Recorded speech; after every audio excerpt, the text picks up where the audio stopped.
you haven't noticed already, I'm a bit of a nostalgic nut myself.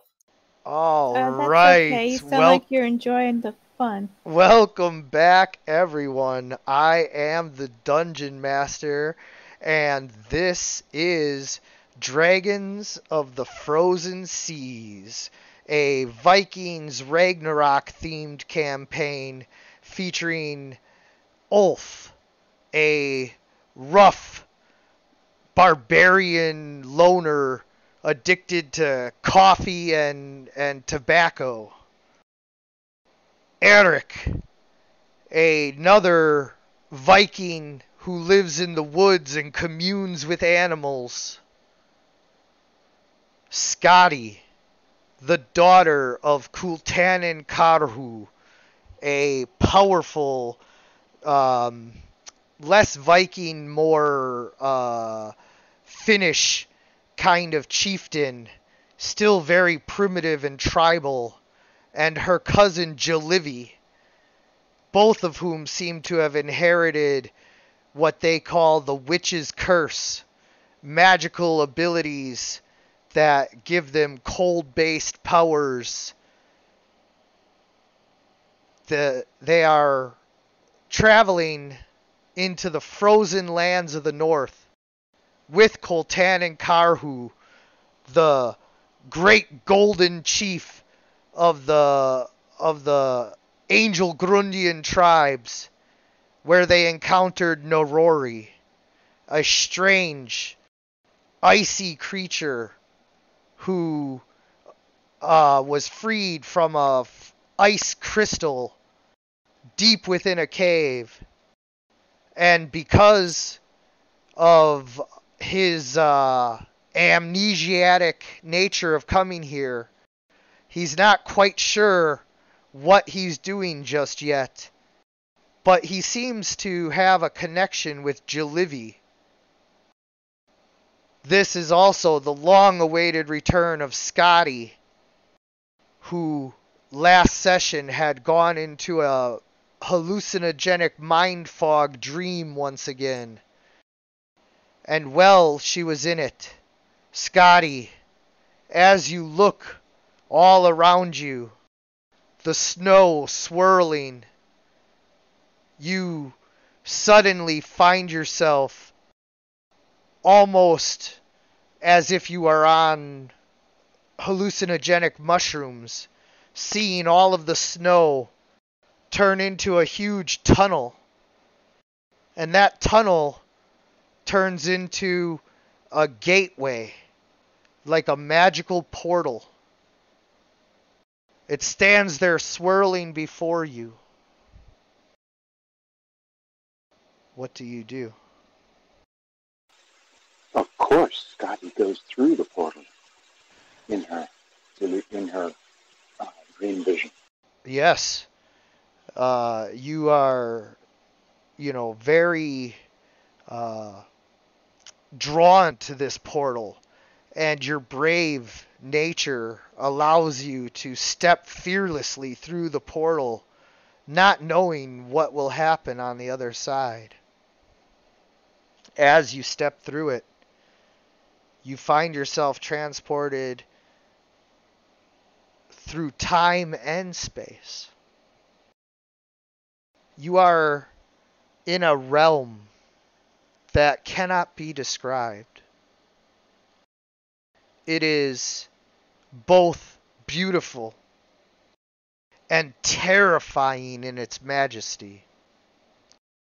The buildings that you see before you are tens, hundreds of times bigger than anything you've ever seen in your life. Indeed, not only are they massive on a scale that just is indescribable, but they are also built with the fine craftsmanship that could only be described as godlike. It's architecture that surely must be Asgard. But as you look around, you notice giants of all kinds milling about in the streets. This is not Asgard at all. This Must be Jotunheim. is the land of the giants here on Midgard in a time before man. In a time when the gods and the giants interacted as one. And as you watch, you see the strongest giants wielding weapons of godlike power fly into the heavens and start to battle the gods themselves. You see Bor and others of that mythical age before man and the reckoning of the giants. You watch as gods and giant alike heave and cleave at each other. They fall side by side. The gods ascending back into the heavens. But the giants, they lie where they were, sometimes with the gods' weapons still impaling them. This is the valley that you are marching on. And as you watch, you are suddenly transported forward in time a ways. And you see that this valley is still the front line for the war. And now the mightiest of the Titans, a massive, giant-like beast with ice for skin and eyes as cold as absolute zero, wearing armor coated in frost and wielding a blade of pure ice. He strides forth to do battle with the gods. One by one, the lesser gods fall before his terrible might. He cleaves them, and as he does, they turn to solid ice and shatter. He hacks away at them. None can stand before his might. And that is when Bor's queen steps forward and sheds a single tear for all of her children that have been lost in this battle. And this tear grows until it engulfs the mighty primordial Titan. And as it makes contact with his sub-zero temperatures, it begins to harden and crystallize. And yet the tear expands, covering him in ice and growing and growing and growing until it covered an entire mountain in ice. And then it continued to swirl and grow until this entire land became covered in ice and snow. Luckily, it stopped just when it reached the icy shores. In the millennia since, it has continued to grow and ebb and flow, freezing the seas year after year. But now it seems to have grown out of control as the temperatures grow ever colder. And now you snap out of your vision, and you can see Ulf swinging around this huge greatsword, like practicing wielding it with his shield. Scotty starts out of her daze and looks around at her friends, assesses the situation. If it's not, if there's a moment now when she will tell people of her vision, point out where the fallen gods were. Scotty, and he sort of chuckles to himself and says, "Ah, you're awake." Well, maybe, or perhaps this is the dream and that was the wakefulness. It's just difficult to tell. Ooh, I really like that. We're going to go with you are starting to have difficulty telling which reality you truly exist in. Oh, yeah.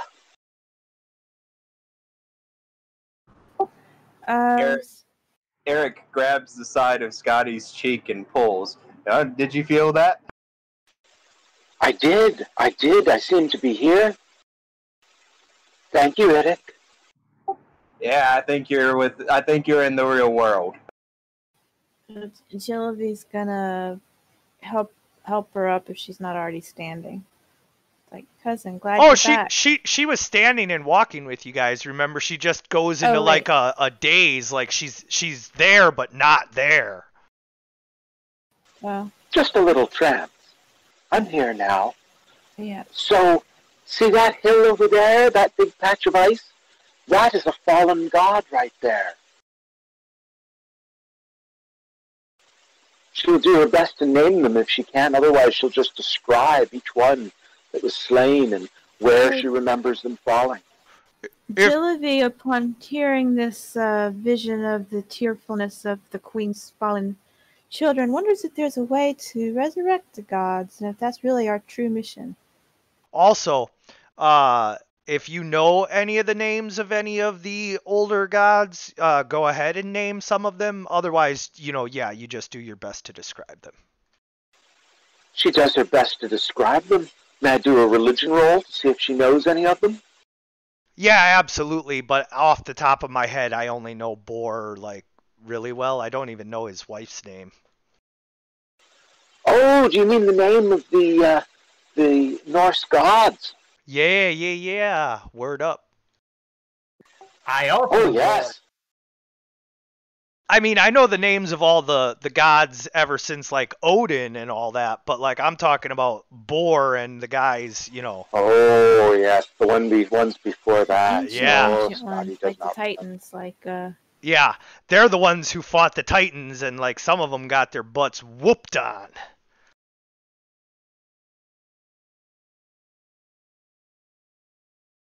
But, yes, as you have rolled, and, you guys know, I don't require you to actually know stuff. I always make this argument. If you require your players to actually have to solve a riddle, do you require the barbarian player to prove he can smash down a door? Because the whole point is to have fantasy characters capable of doing stuff that you can't. So even though I, or Bruce the player, might not know all of the oldest Norse gods off the top of our head, Scotty, having watched the vision, recognizes many of the old gods, many of whom are said to be trapped in hell. And with Nordry's help, is able to name some of them. The wife of Bor is Bestela. Bestela, yes. Thank you. So as she cried this tear, it's what caused this land to become frozen. It also ended the war. But then, Odin had to, come along and all that stuff happened and blah, blah, blah. So looking about the valley, remembering the vision, are there any places that seem particularly ripe for finding the weapons of the gods, for that is our reason here. Yeah, so you're not to the valley just yet. You have to mount this hill. The valley is just over that way, I think, says Scotty. Yes. We may be able to find some of what we're looking for there, or mayhap not. We shall see. Daughter, it is so good that you are well again. Come, I must talk to you. Yes, Father. Listen, when we get to the Valley of the Gods, I may need to go on without you. If that time comes, I need you to let me go. Yes, Father. Good. You are a good daughter. You bring pride to this old warrior. I will do my best, Father. Goddamn right you will. Or whatever the Finnish equivalent of that is. I'm sure they have some kind of saying about, like, you know, pickled herrings or moose or something that, like, equates to that. Elk's horns? Yeah. Yeah. Okay. Also, Are we able? interesting note: Logi is actually known as the old Norse god of fire. Yeah. Just We could use some of his fire now. Anything to warm this place. Ori sort of flinches as he hears the name of Logi. Logi. It's sort of like some sort of aversion to that name. Nordri, seems you do not like that fellow. I cannot blame you because of the heat. I know you do not like heat. No. In fact, I melt in it. I am a child of ice, not of flames. Well, if Logi's flames come about near here, you just stay far away. Perhaps burrow into that ice shelf over there. You're probably not a huge fan of Surtur either. Oh, I am very much opposed to Surtur.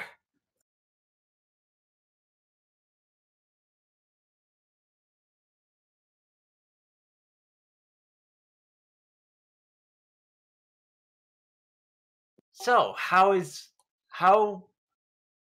am I going to try and repair North now? I don't know. I imagine mending can do a whole lot. Mending is mostly for, like, smaller items. Ah.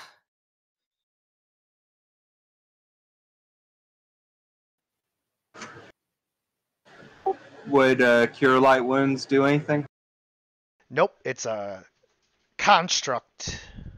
It's an elemental construct, to be exact. After being dazed for a while, Scotty looks about. Is anyone hurt? What kind of shape are her companions in? Mostly humanoid. No, I mean, are they fatigued? How hurt are they? How do they look? Do they need some of her radiant energy or no? Or are they doing okay? Oh, yeah, they'll have to tell you that. Nori looks at North and sighs.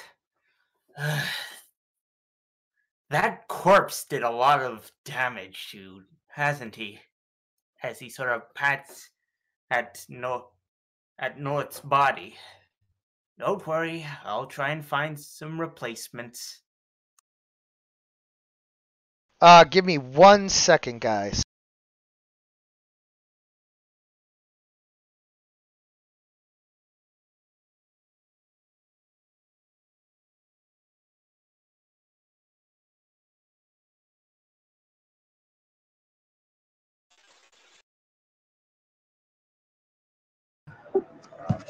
Eric is thinking that maybe some water in this cold climate could help restore North.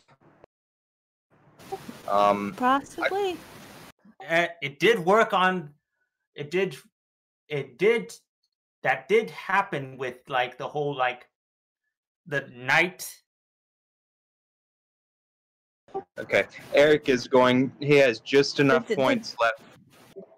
Eric has just enough magic points left to cast Create Water, cantrip, and he's going to do that and create some water, and dump it on North and see what happens in this cold climate. Alrighty. So, yeah, what are you guys wanting to do here? Well, the one who has create water wants to put some.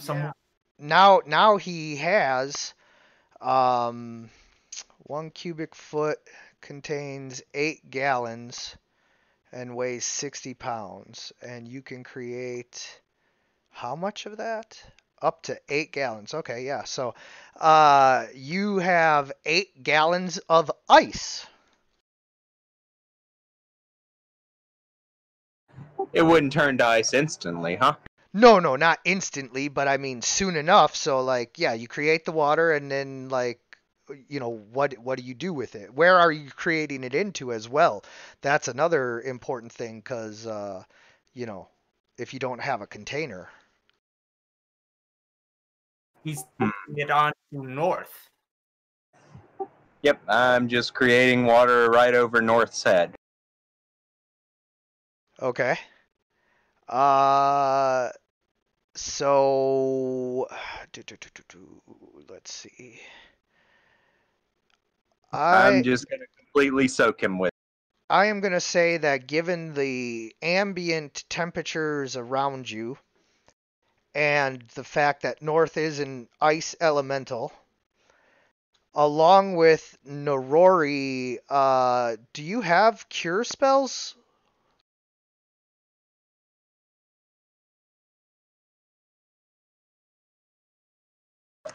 Eric does have cure spells. He has cure light wounds. Yeah, but does Narori? Let me check.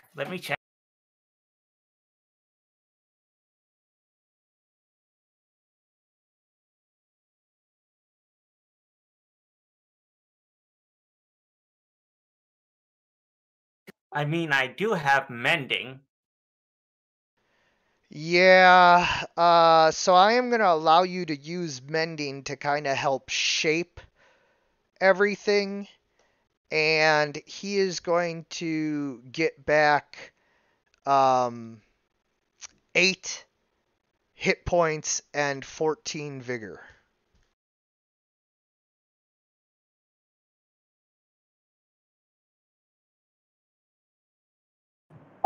There. Or I mean Hopefully 16. that'll help him. I don't know how I ended up with 14. 8 wounds and 16 vigor. Hopefully that'll help North get back in good shape. Indeed. Better shape than he was in. He still has, you know, some missing patches, but... So 8 health. Yep. And 16 stamina. Nordri, it seems your companion there is a little worse for wear. He'd best stay in the back and not get hurt anymore. We will protect Refresh him. my memory. Did we destroy the knight's armor after we defeated it?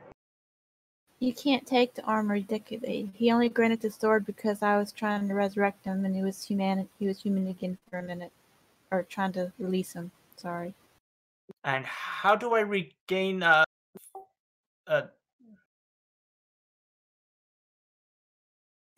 do I enter a new value into the vigor? How do I refresh vigor? Oh. You just click on the orange circle and press plus 16.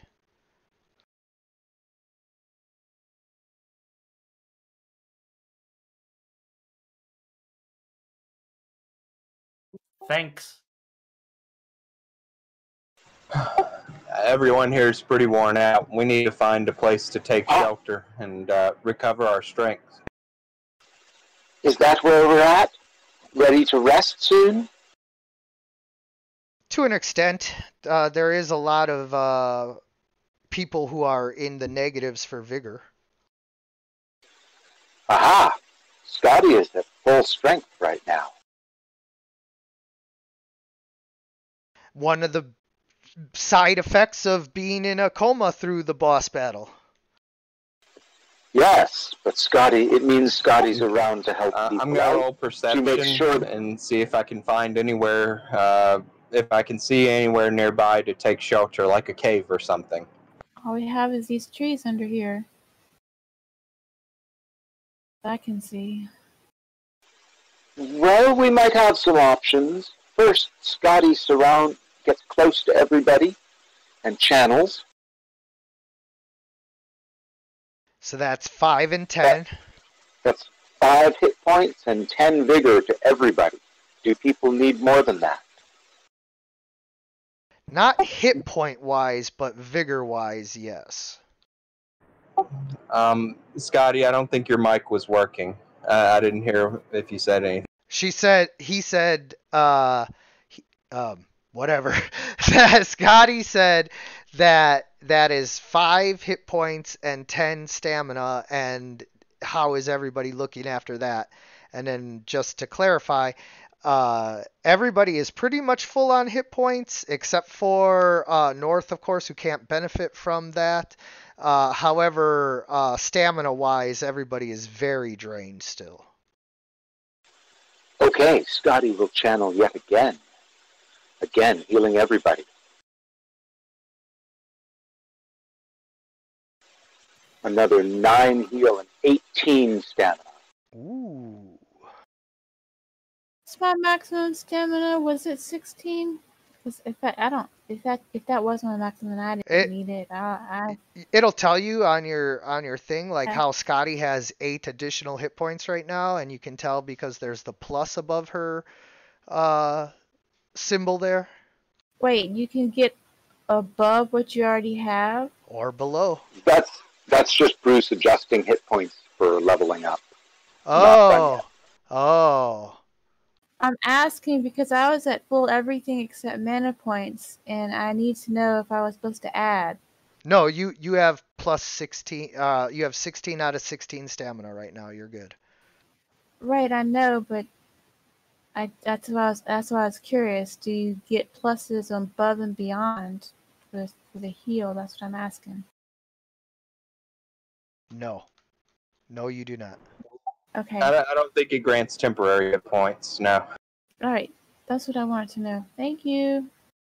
No problem. Is everyone doing much better now? Yeah, pretty much. Yeah, that helped a good bit. I'm almost full on stamina.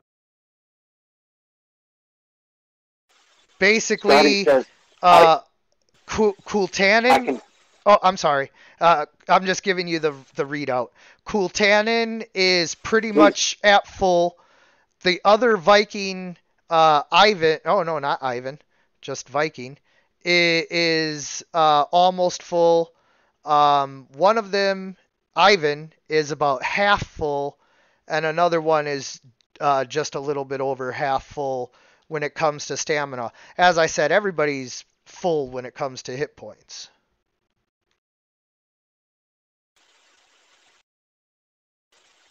Scotty will approach each of those people and check them out and say, your body is still weak. Be sure to rest and let others take the lead for a while. I can do that 4 more times today. Alrighty.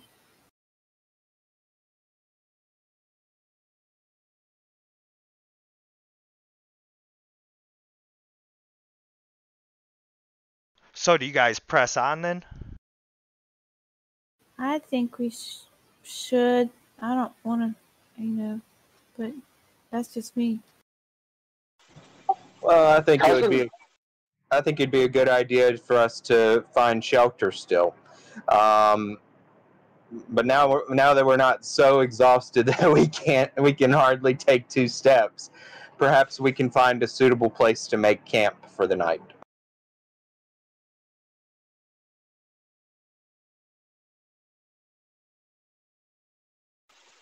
Scotty says, if we can find a good place, I have some magic that might help. Cool.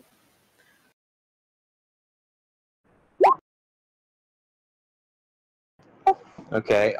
Eric is going to roll a knowledge geography to see if he knows of any places, if he saw anything on the approach up here that would be suitable to use as a campsite.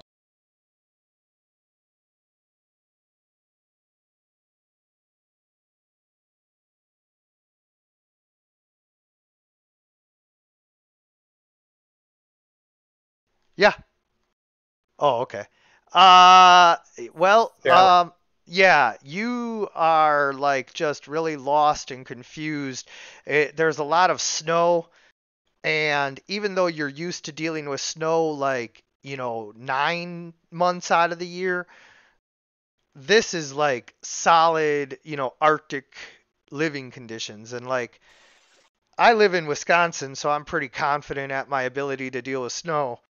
But I'm still not trying to go to Antarctica or anything, So I guess I stay confused 9 months out of the year. Ulf, help him. Eric seems confused. No, you don't add hit points. You add them to vigor.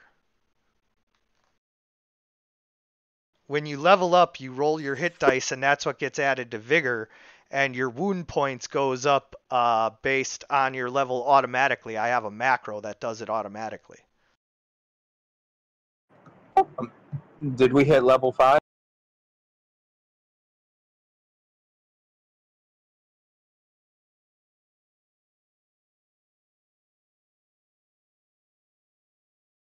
Oops, wrong button. Yes, you guys are level 5. All right.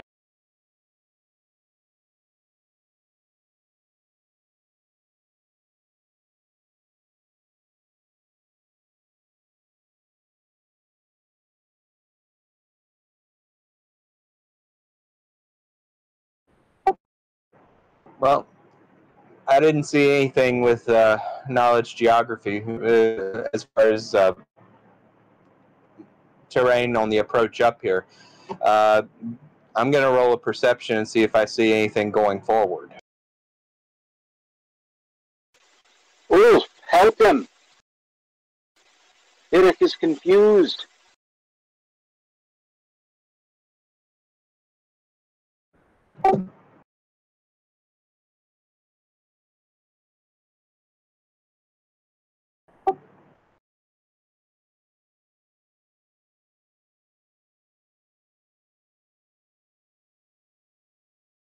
Alright, I just rolled the geography myself.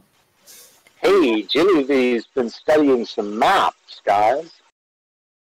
So, Jilivy, having lived in Angelgrund, which is a little bit more frozen year-round, knows that the best place to make camp is either at the top or bottom of a hill. Now, don't go quoting me exactly on that, because I'm definitely no, Marine scout, or anything like that. But I'm pretty sure that's right.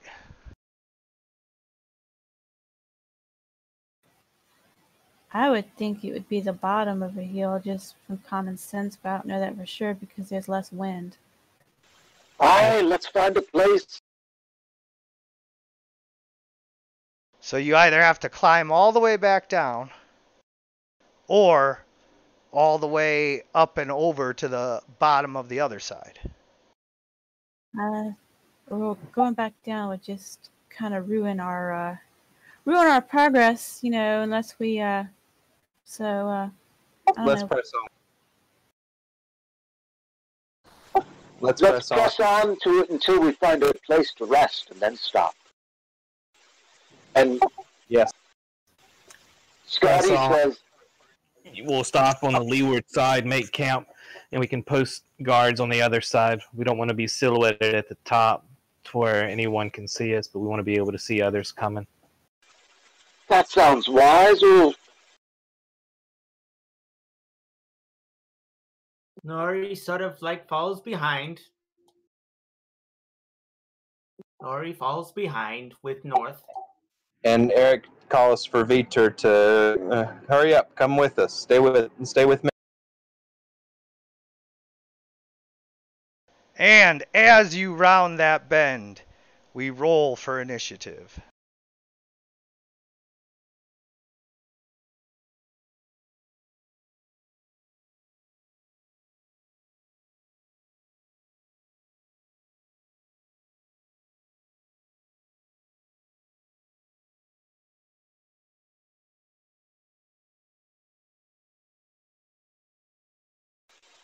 We are all deeply surprised and shocked to see giant ice toads there. We did not expect that, right, guys? Well, I knew it was Sure. there. I could see it. But yes, we're going to pretend. So, as you guys are rounding the bend, you can't see far in this darkness. However, at some point, you hear a loud, reverberating sound that is unmistakable. And as you hear that rumbling sound, you can tell that this is no small, creature like a frog or toad that you might be used to, but rather, a monstrous beast.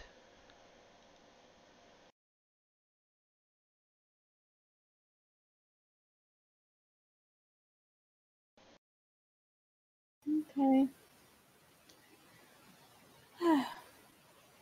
That croaking sounds dangerous. Be ready. Father, we may need you up front, Father. Oh yeah, he's gonna be getting up there as soon as his turn Save your comes up. strength, Father. Do these toads appear to be aggressive? Oh yeah, 1 second. I'm just getting the handout for you guys so that you can see what they look like. I don't suppose there's any large quantity of meat laying about from something we've killed that we can feed to them.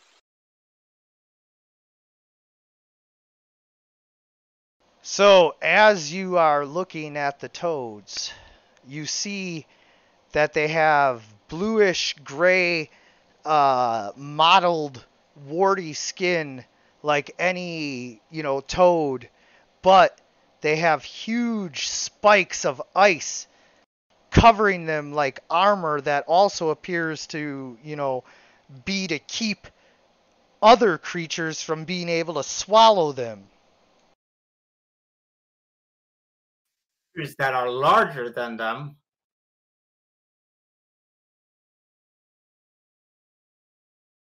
All right. Should fall back and form a line. If they are hostile, they'll come to us. Agreed. Agreed very much.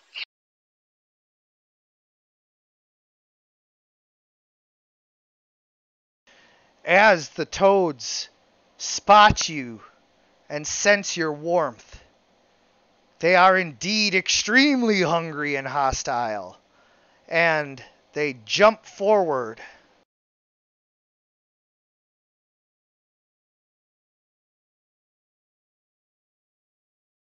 And try to attack you.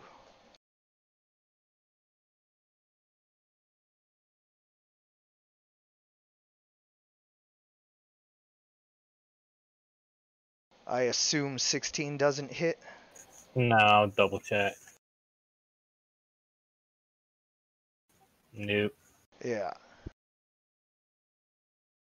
And then the glacier toad ends its turn.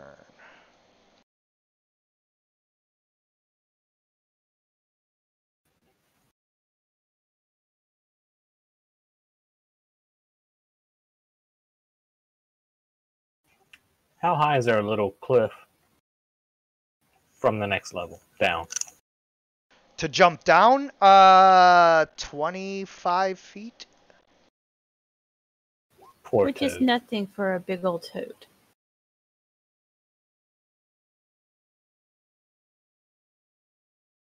It's more for him than it is for us.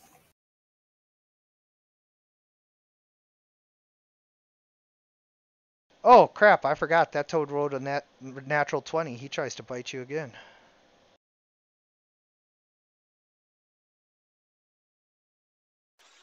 That was a natural 20 for damage, wasn't it?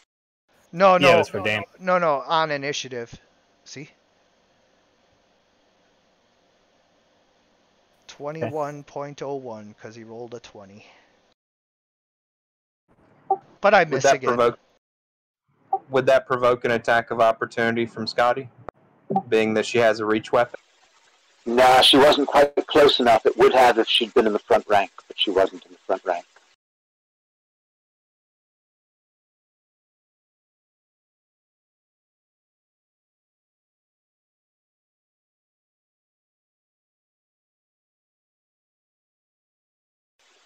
Truth to tell, Scotty is just as happy that Ulf and Eric are in the front rank, taking his hardest hits. I try not to take the hits.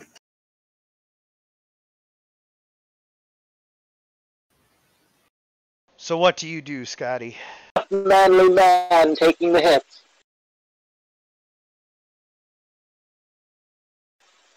Or trying not to.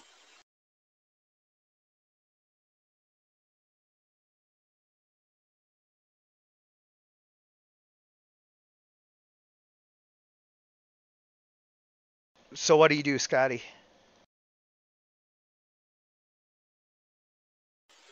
Well, Ulf is under attack. Scotty casts a bull strength spell on Ulf and then backs away, being careful not to let the toad get an attack on her. Alright, Ulf, so you increase your temporary strength by +4.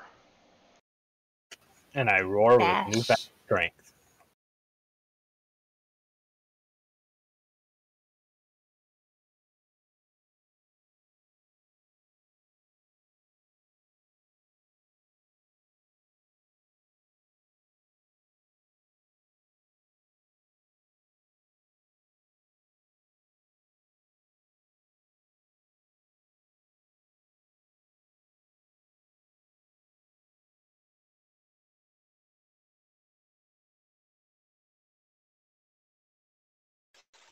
So Scotty gives Ulf great strength and then backs away. Done.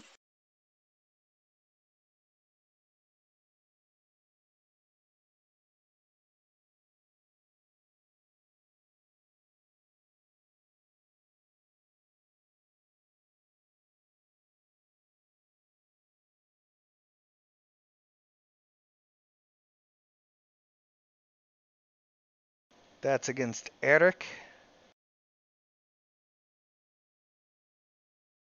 Yeah, I'm pretty sure a 20 hit. So you would take 14 damage to your vigor, and then also he gets a free grab attempt.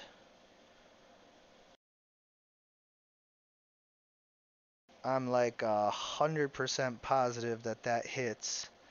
So you would be grabbed now, and you're like basically in his mouth.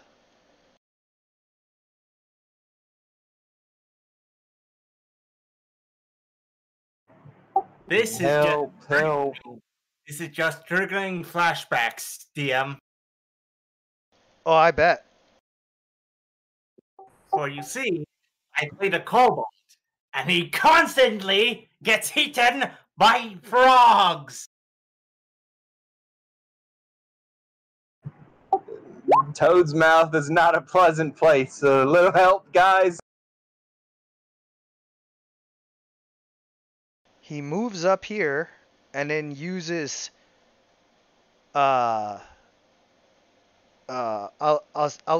astounding leap and lands behind you guys.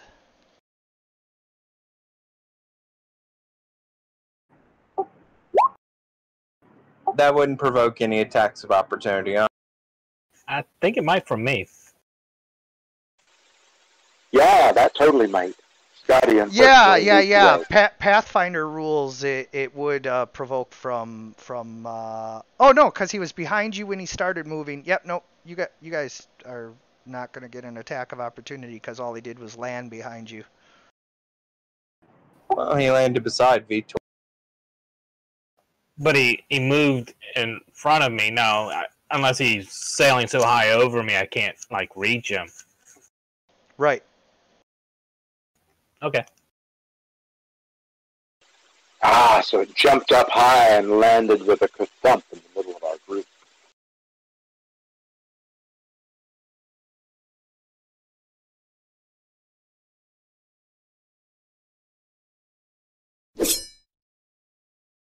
The Viking attacks with his full attack since the toad was stupid enough to land right in front of him. And bashes him for 22 damage, chopping off a couple of his ice spikes.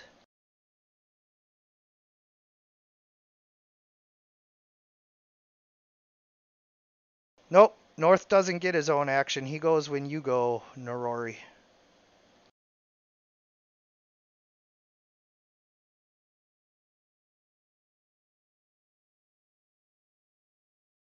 So the Viking doesn't make its attacks? The Viking made his attacks. I'm saying that your North goes when you go. Ah, right. So, sorry, just Don't be sorry. You're fine.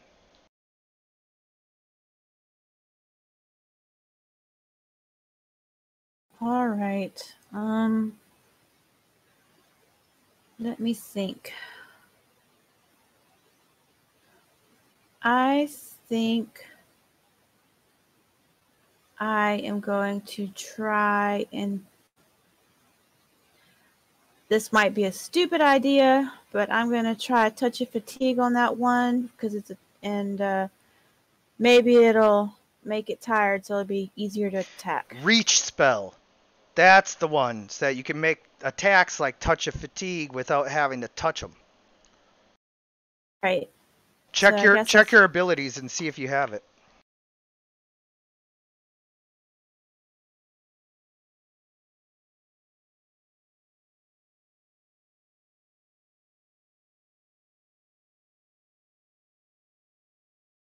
No, you got maximize and quicken. We should swap out maximize for reach. So let's just assume that you have it, and you are using your 30-foot reach with it to attack the glacier toad. Go. Well, just add it because I'm short of feet, Okay. and I'll change it later if I need to. Yep. That's what I'm gonna try.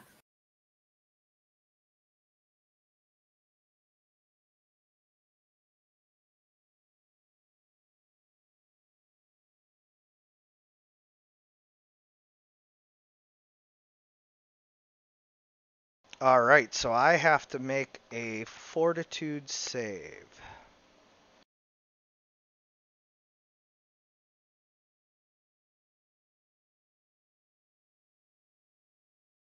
Which I do, and that negates it. All right, it was worth a try. Did we put Quicken on? Yeah, you still have quicken. Remember, though, that good. Quicken is going to cost you an extra 8 spell points.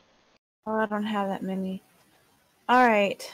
By the way, you still haven't fixed the, man. Oh, well, maybe you have, because that was a cantrip. And Quicken. Yeah, well, how does it work for cantrips, though? Because there's no spell points for cantrip. No, it's 1 spell point. It'll be 1 spell point with. Okay. So I'm gonna do.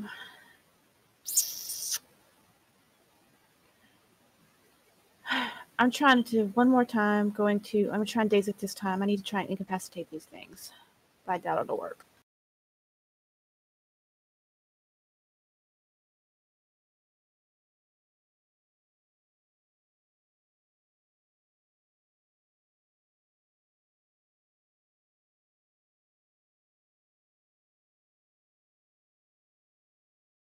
As you try to channel your arcane energy into the mind of the frog, it doesn't work because it only affects humanoid creatures. Oops. Okay. Alright, turn.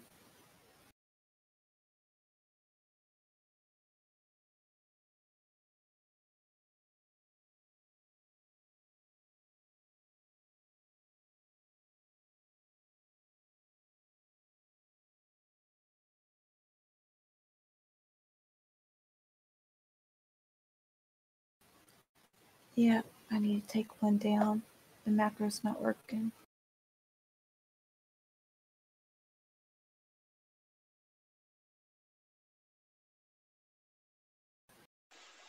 Go, Idic. Yay, Idic. Go, Eric.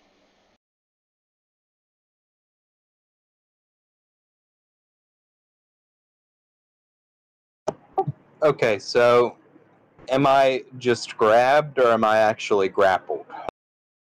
You are grappled. I am grappled. Okay.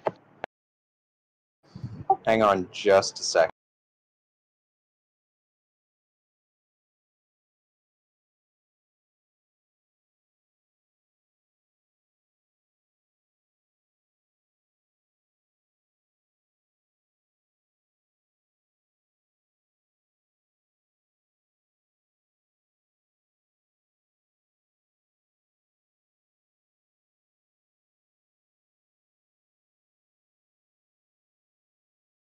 All right. Eric is going to attempt to break free from the grapple. Yeah.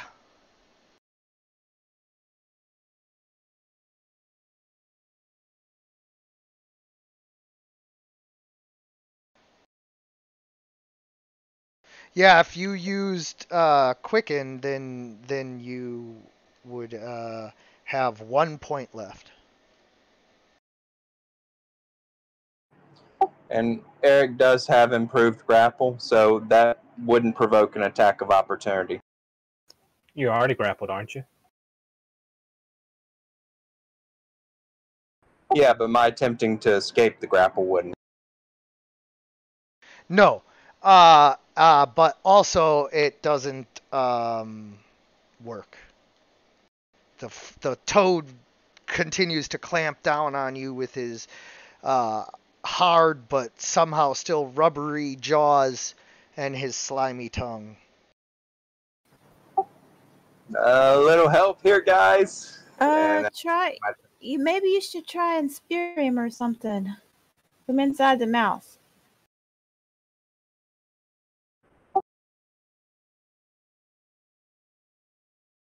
well, are my hands free?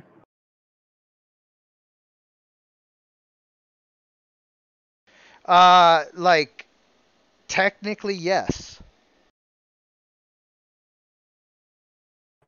Well, I've already attempted to escape the grapple, so that's my turn. I can't attack in addition to that, huh?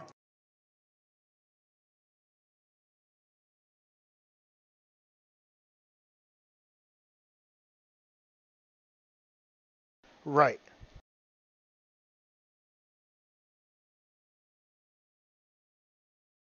All right, that's Eric's.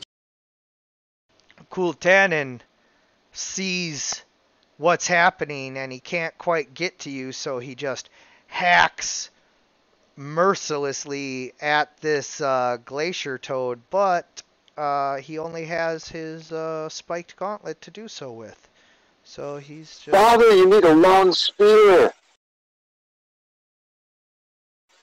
If he had a long spear, he could reach all the way to help out Eric.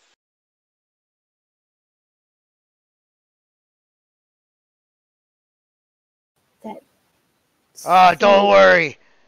My spear's long enough.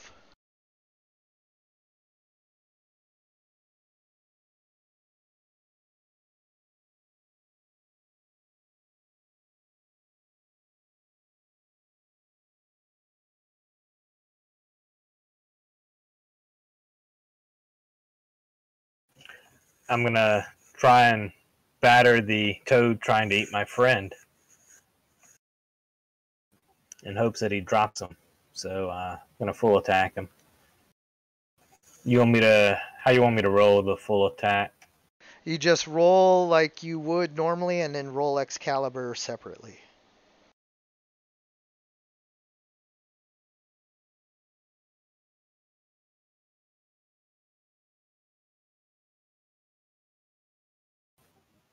Pretty sure the shield bash hits. Yes.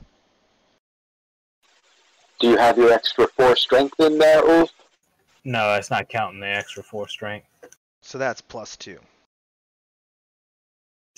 So it'll be 5 damage and then a bunch. Yep. And pretty sure that I'll knock him. Well, I don't think I beat a CMD this time, do I?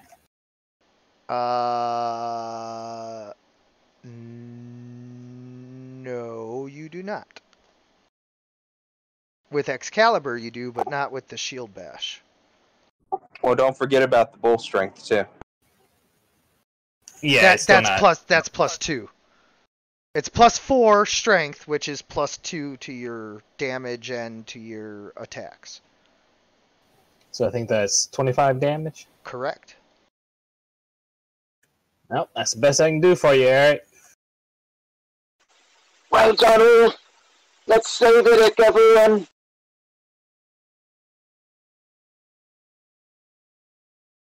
Nah.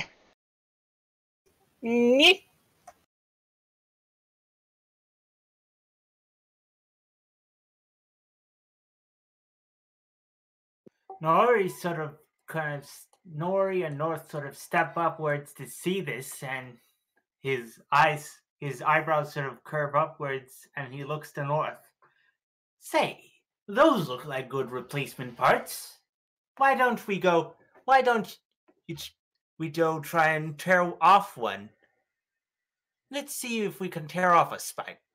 And North sort of steps forward to attack the glacier toad to kind of like tear off one of its spikes. Okay. So that's going to be a strength check. No, you'd have to attempt to attack it first. So like a grapple check. CMB versus CMD.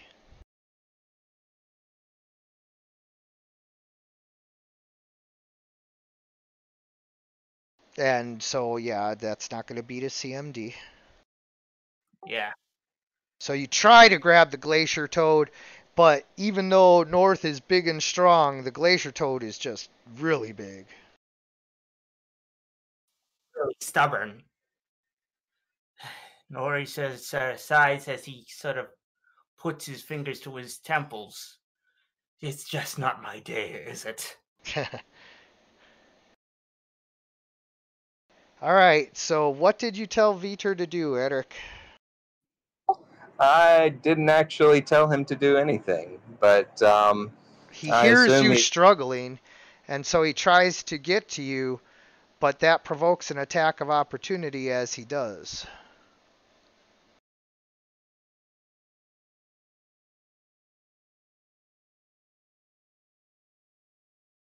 And unfortunately, the toad bites Veter and grabs him.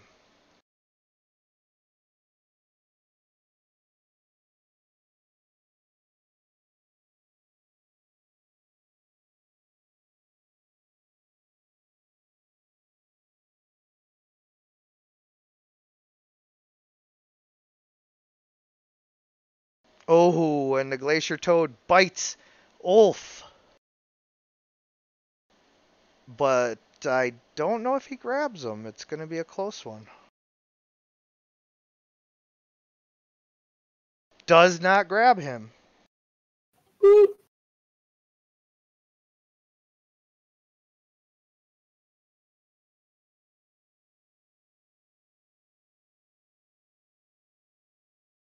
$14 lethal and 5 vigor. Oh, yes, I'm sorry. That's right. So you would take 14, 5, 19 vigor damage.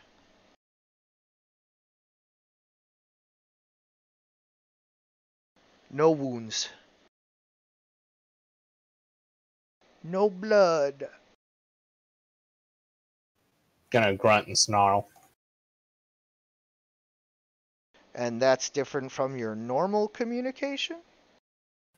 It's not. Oh, okay. I was just verifying. All right. I was just emphasizing that I communicated in my native language to the frog. Yeah. All right, Scotty, it is your turn. Well, Scotty realizes that it's time for sharp-edged weapons. So she readies her spear and moves around and up on the toads, being very careful not to get attacked. Now, one of them is holding Veter, one of them is holding Irik, and what about Ulf? Is he also being eaten by a toad? Yes. So all three of the He's not toads have grabbed. You Ulf's just not said wasn't grabbed. grabbed. Oh, right. No, oh, right. No, I'm sorry, you're right. He got hit, but not grabbed.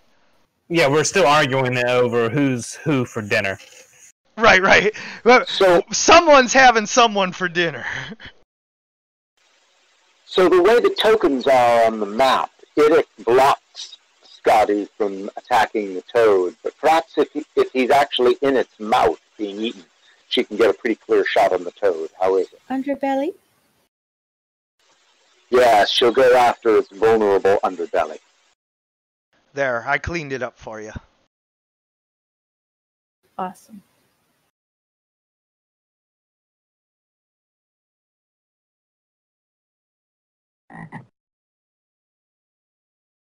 That one was for you, Wolf. Those toads clearly are having trouble with digestion. Let's make it harder.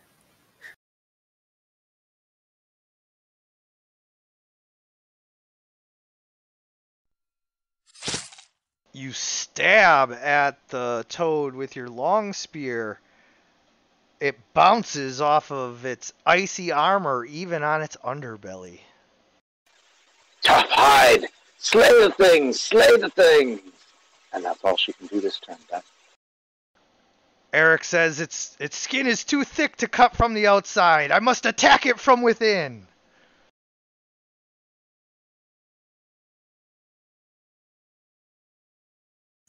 No proper way to marinate dinner.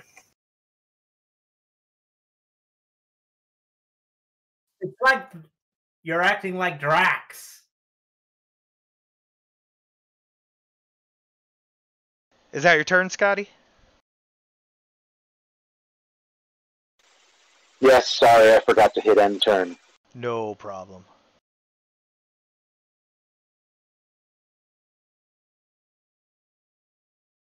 Oh! I swallow you! And you take 1 damage. Who just got swallowed? Wait, he actually swallowed me? Yeah. Oh boy. I don't get any sort of saving roll on that. Nah, because you were already grabbed. He's just got to beat your CMD. We must slay the thing and cut them out of the bellies before they die. Burn him from the inside. And Viter just got swallowed.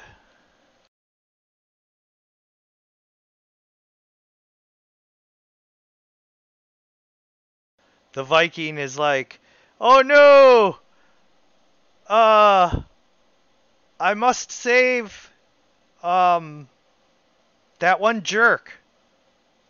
Oh wait, Ulf is fine. I'll save the other guy. I'm fine. Save Eric. Just don't be in the bloody way, says Scotty as he moves up. Get out of the way.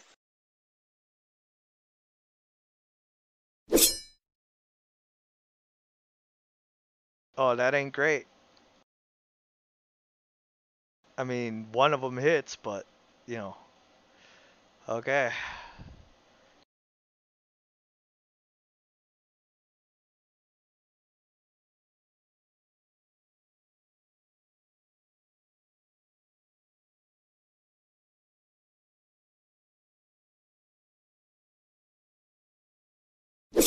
That's how you attack a toad.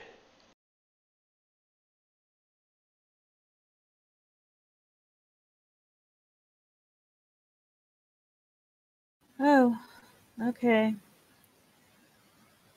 Hmm.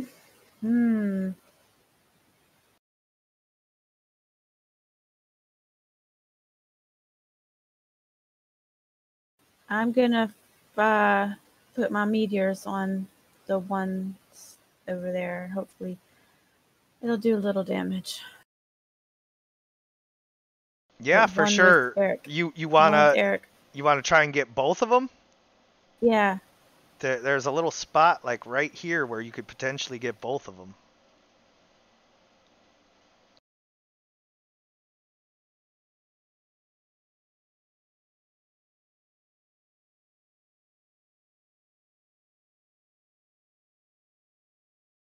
Reflex save.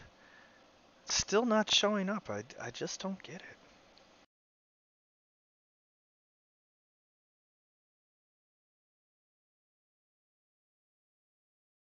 Alright, so one toad makes it.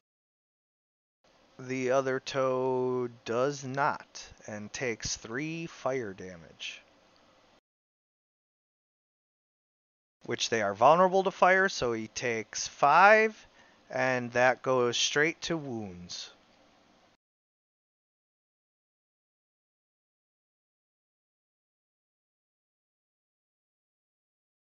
Rory sort of calls and says, "Don't melt it all. Save some of the spikes for me." Oh, you won't have any. You'll be fine. You'll be able to get a few. It's minute damage, so you'll have your time to hack away at it.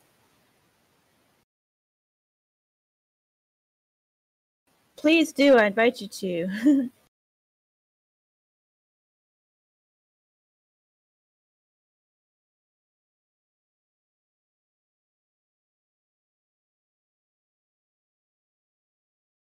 Alright, so now you have to try to hack away at the inside to cut your way out, or you can try to grapple your way out, but you already are losing that battle. So you can attack it with a bladed weapon in order to try and cut your way out.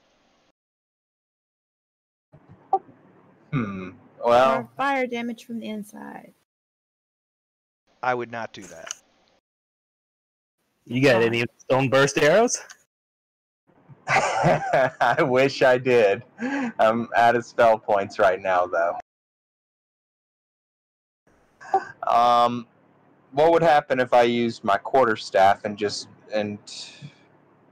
jabbed at the inside of its throat with it? It's possible that you could get it to gag you up, but unlikely. You got a dagger? I don't think I do. Or you can pound out, or you can bludgeon your heart, or you can bludgeon the heart to death. How would you even get to the heart?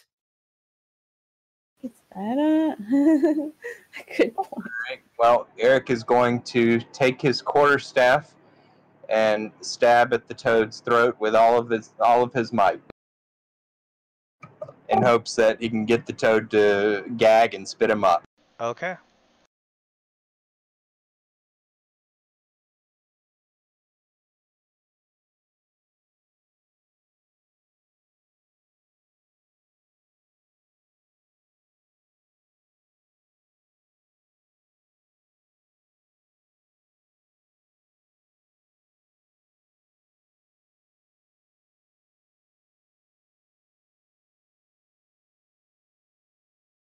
Are you gonna roll?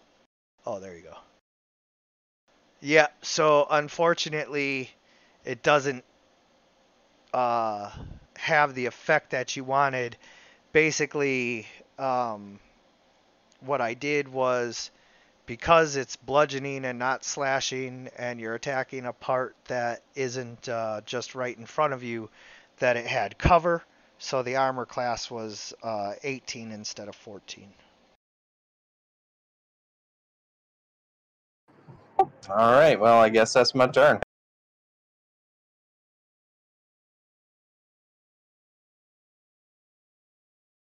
Daughter, I told you, stay back!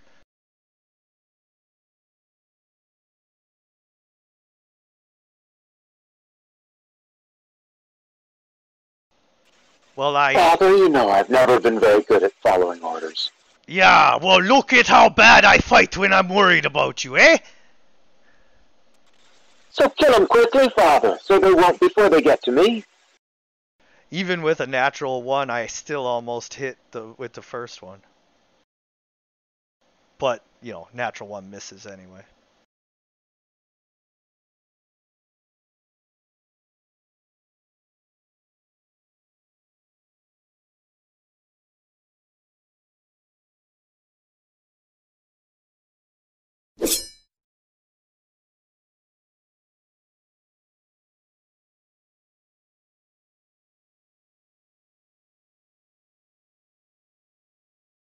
Ivan rushes in finally and hacks at the glacier toad, swallowing Viter, and manages to wound him slightly.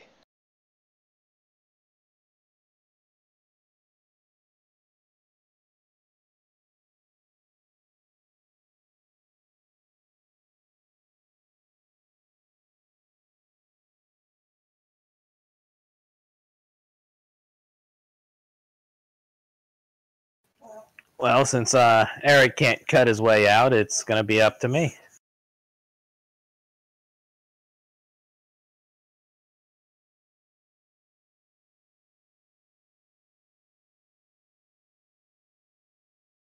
All right, shield bash hit.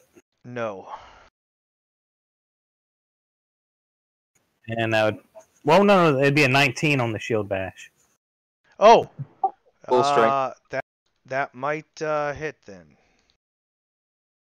You know you can add 14 to your core sheet, right? Or, I mean, plus 4 to your core sheet. Yeah. And that does hit.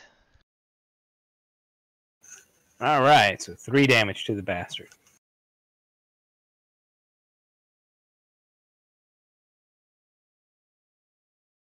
And you're attacking the one right in front of you still, right? No, I'm still attacking the one that's got Eric. Oh, Eric. Yeah, both my attacks were over. That's the one you attacked last time as well. Yeah, we're all trying to focus fire on the one on Eric. Gotcha.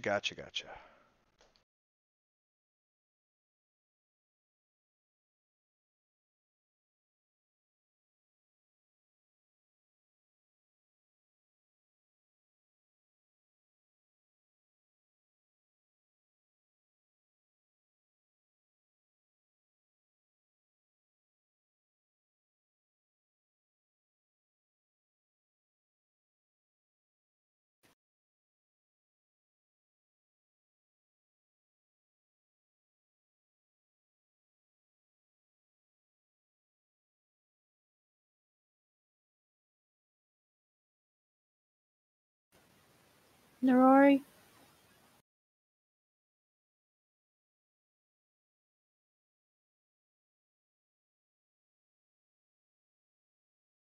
Hello? Rory? Yep. I'm sorry. Just sorry. I'm going to command North to attack. Going to command North to attack the toad that's eaten Eric. Okay. There's not much room in there. He won't be able to fit right there. And Yeah. if he does try to squeeze in there, Scotty will block him out so he can't get in there.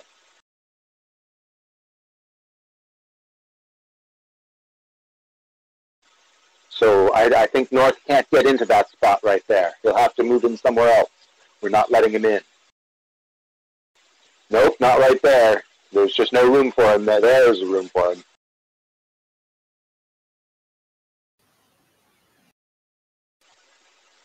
As North tried to move in, Scotty actually almost poked him with her spear to just kind of say, North, don't go that way. Decided to attack the glacier toad that was already damaged. Yeah. Let me see where he's at. Oh, it made sense. He just doesn't know what's about to happen. Yeah, unfortunately, he's not damaged enough for that to beat his CMD.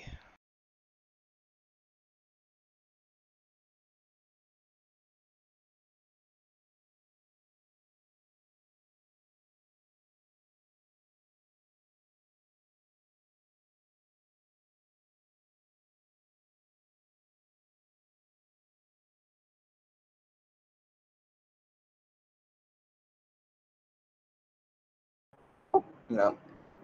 I could yell at Vitor to attack the toad that's eating him, but I don't know if he would be able to hear me. He doesn't have a bladed weapon anyway.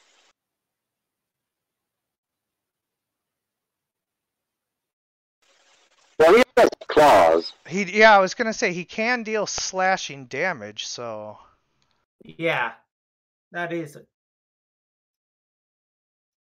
something he can do. his second claw almost rips through the toad's belly, but not enough to get him out.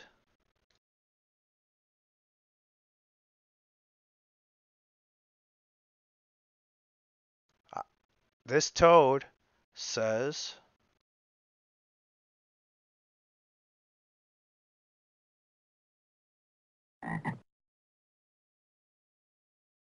Ha ha.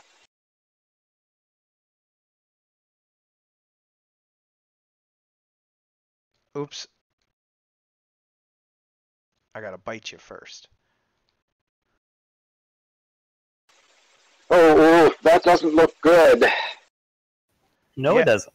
Yeah, that looks like 40 vigor damage, and anything beyond your vigor goes to wounds, and then he's gonna try to grab you. And does not grab you. But still, he messed you up real bad there. Ooh, did Ulf fall down prone? Oh, yes.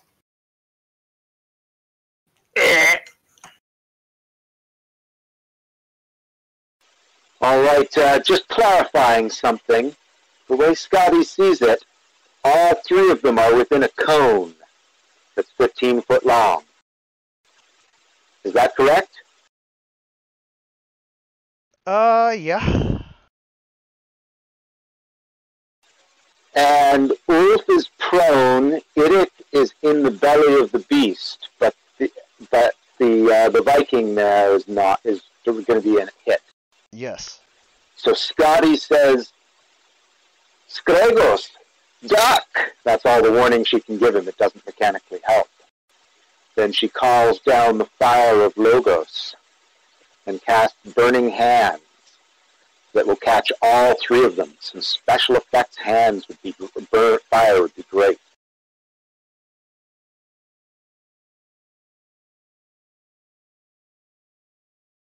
And it looks like I need to roll damage for that.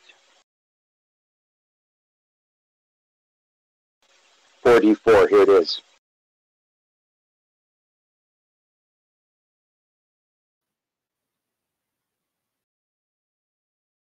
Oh, terrible roll, a mere 7 fire damage.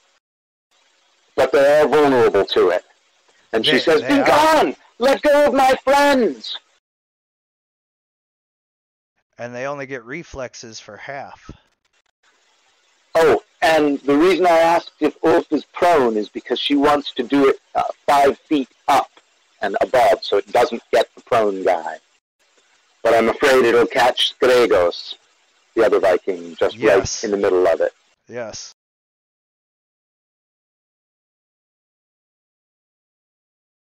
All right, Well done, so well done, Scotty. all of them fail. Well done, Scotty. Star of the...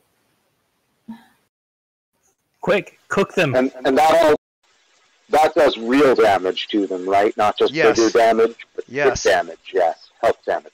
Correct. Kill them, bring them down! Nasty toads, let go of my friends! Done.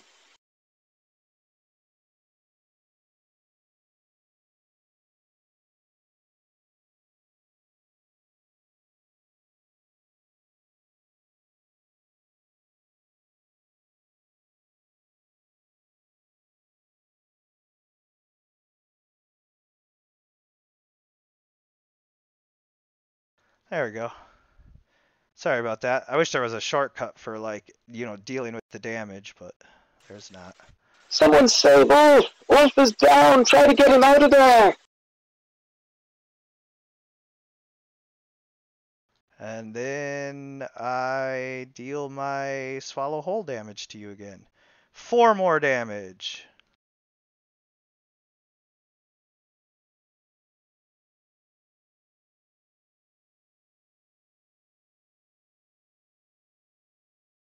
Four more damage to Vitor. Scotty calls out to the Viking warriors in their own language. Brave men! Save Ulf! Stand atop his corpse and stop it from eating him! And ye shall have your reward in Valhalla! We're still trying to save Eric! We're just not very good at it! He's probably a goner, but we'll keep trying. Clearly.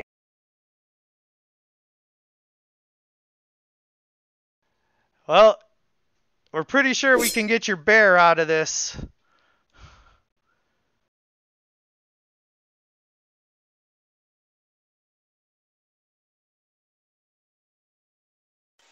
And to the burned Viking. Skregos, I'm going to do that again. All right.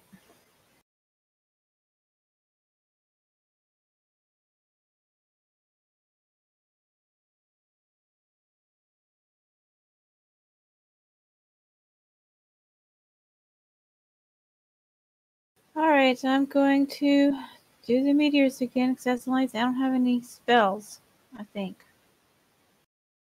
Okay. I mean, you can do one more cantrip, but yeah. Oh, I've only done, let's see, 1, 2, 3. I get 6 cantrips. I've cast 3. You have 1 spell point left. Yeah, but oh, because of the quicken? Right. But the cantrips don't cost anything, do they? 1 point. Oh. Well, the ability doesn't cost anything. But Correct.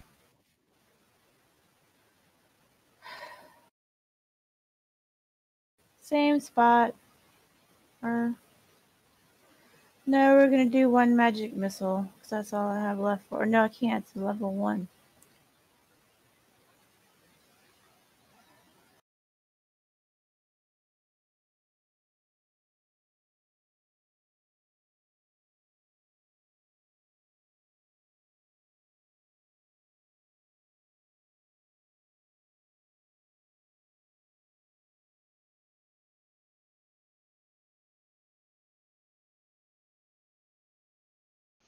All right. Oh, right. Genevieve has that going. So you Attack them and they make their reflex saves.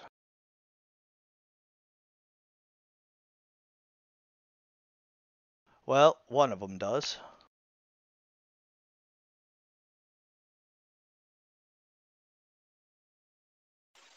Genevieve, you showed me they're vulnerable to fire. We'll keep burning them.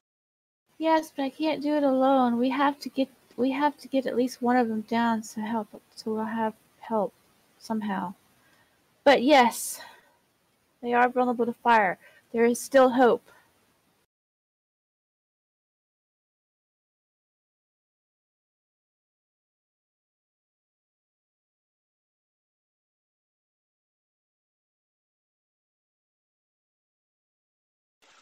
Father!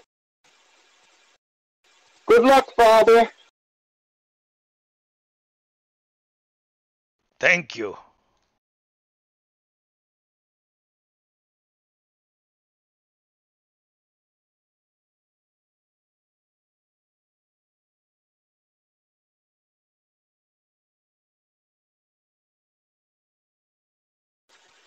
Genevieve, that was great. I think we can burn them down. Slow and steady wins the race. I have faith in our gods. And it's still your turn. Oh, sorry. Yeah, I figured I'd say it since I keep forgetting. All right. Eric is going to attempt to stab at the toad's throat again with his quarterstaff with all of his might.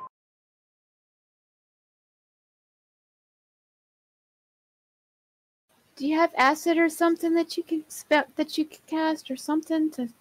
That's not going to be very effective. I am pretty much completely out of spell points at this point. Oh, okay. I have 2 spell points left.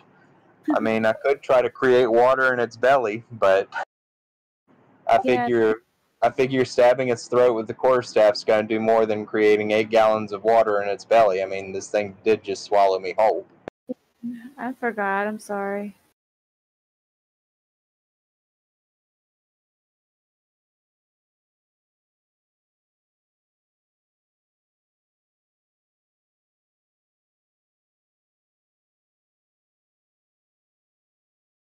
So you managed to strike it in the throat, and now he is going to make a Constitution save to see if he throws you up. Fortitude save. He does not.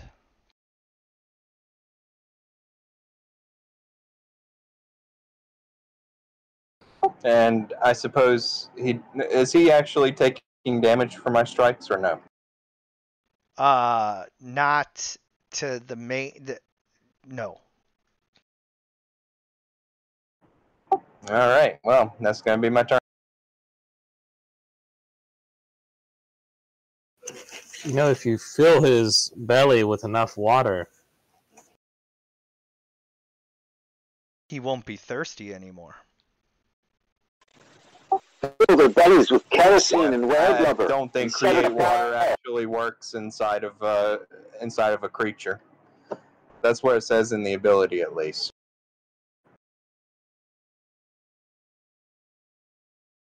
I did think about that, though.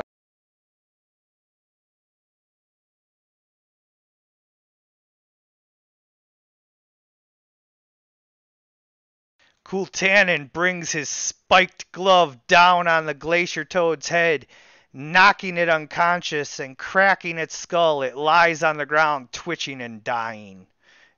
It also releases Save Veer. Ulf! It also Someone releases save Veer. Ulf! Ulf ain't even being swallowed.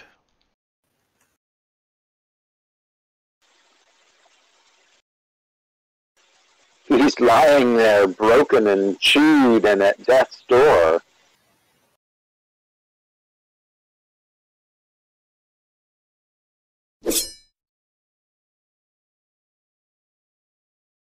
He attacks the other toad, and although it doesn't deal any wounds, you can tell that it has greatly exhausted the toad to the point where he's going down quickly after this. And of course, that was Ivan.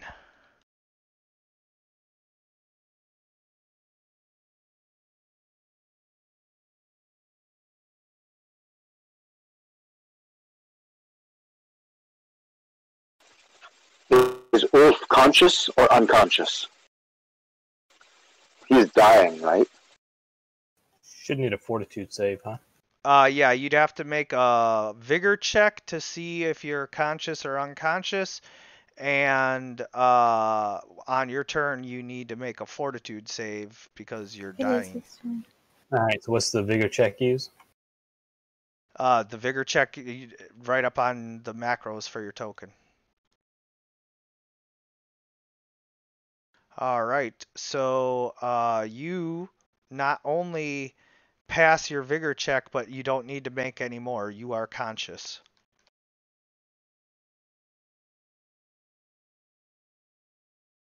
All right. So I've got this giant toad hulking But over me, and you still got to make a fortitude save because you're still dying, so you might like continue to bleed out. Yeah, so you lose another hit point.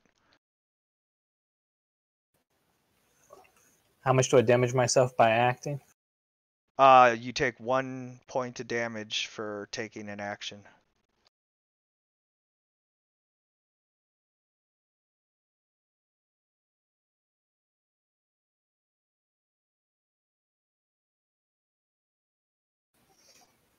Yes.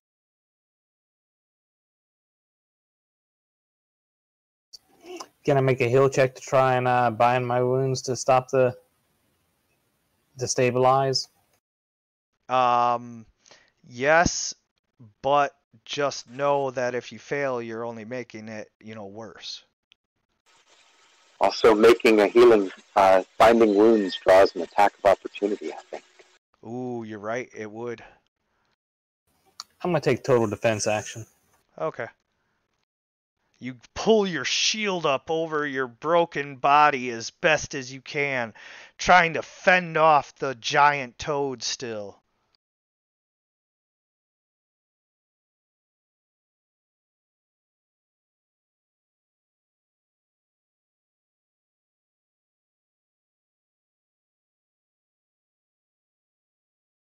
Yeah, the one's dead, so I guess we can climb over the dead toad if we need to. Yeah, I mean, technically it's rough terrain, but everything's so clustered up here, most of you have enough movement anyway.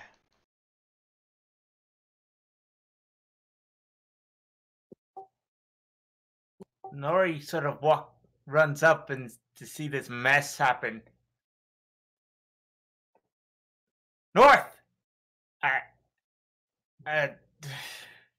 He's sort of stunned and doesn't really know what to do. Like, the way is blocked by a giant dead toad, so he can't really do much. Yeah, pretty much. Steal his icicles. Oh, North.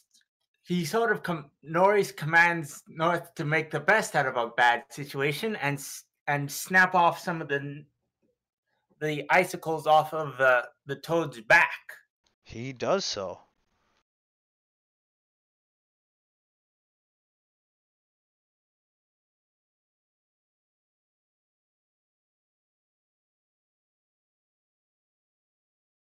He's going to try and mend the spikes to the body of North. Oh, Or you is can't that- you can't do that in combat.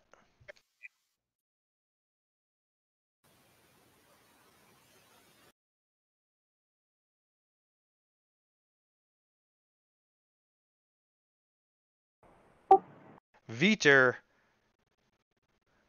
is mad and climbs out of the toad's mouth and just starts biting it. He's not going to try to save his friend. Well, like he just got out of the toad's mouth. Seeing Vitor, I'm gonna croak, Vitor, save Eric! And with my hand, I'm gonna motion towards the one that has eaten Eric. Okay.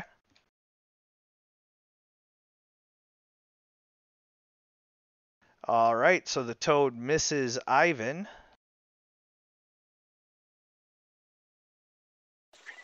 Excellent. So is there any trace of Idic sticking out of the toad? Like, is there still part of his foot or Yeah. anything sticking out of its mouth? Yeah, he's still got there a it foot. is. Excellent. So she has a line of action to him. Scotty will move a little bit further away to right there. And then, sorry guys, she's going to channel energy. This will heal Idic and will heal Ulf, and it will also heal the toads and everybody else. Sorry guys. And everybody, including the toads, is healed of 6 hit points and 12 vigor. And that includes Ulf and Idic. That is a wise choice, Scotty. Without it, Ulf would surely have died, and perhaps even Eric. So We shall see. All done. Ending turn. Remembered this time.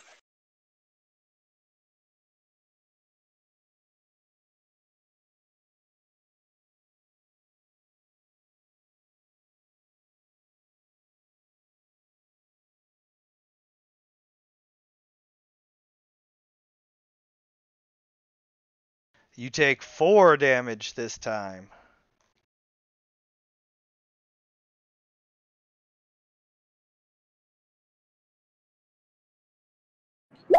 And that's to vigor, right? Yes.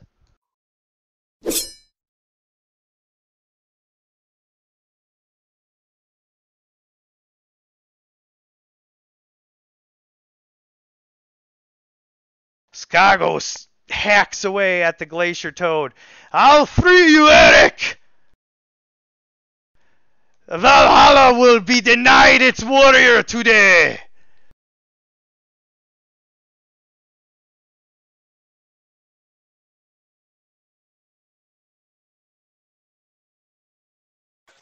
There's no room for that next warrior to get in there, but Scotty will hold out her spear if he wants to grab it and use it. He kind of He like... found a way in. Yeah, he kind of like pushes Ulf aside. He like kicks him because Ulf's kind of a jerk. I'm gonna use my attack of opportunity. No, don't do that. Please, he's trying to help.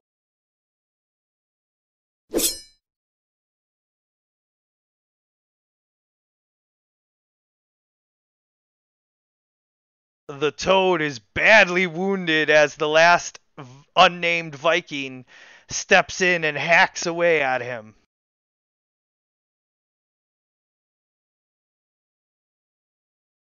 all right.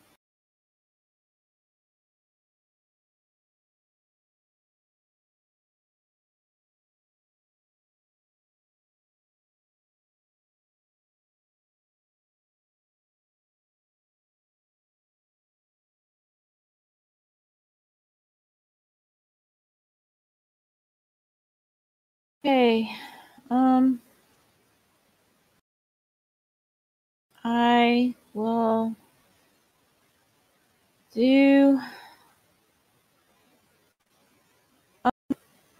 the fatigue won't affect the Viking, right?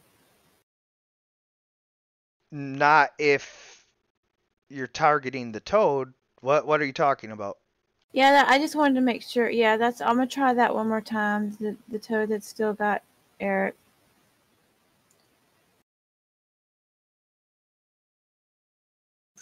Gonna try to put him to sleep like he just ate a turkey sandwich.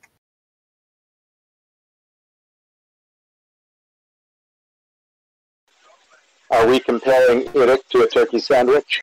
It's better than a chicken sandwich. So as you attack the toad from a distance with your touch of fatigue, it tries to make its fortitude save. It does not, and it takes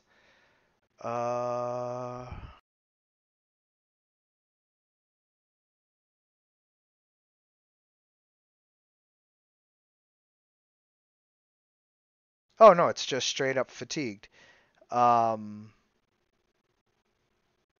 So yeah, it's fatigued. All right, it's gotten tired. It should be more vulnerable now. Damn Finish it, I am not a turkey sandwich. Finish it!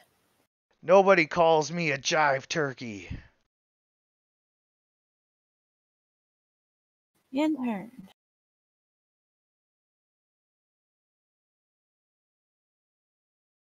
All right, Eric is going to stab at its throat once again.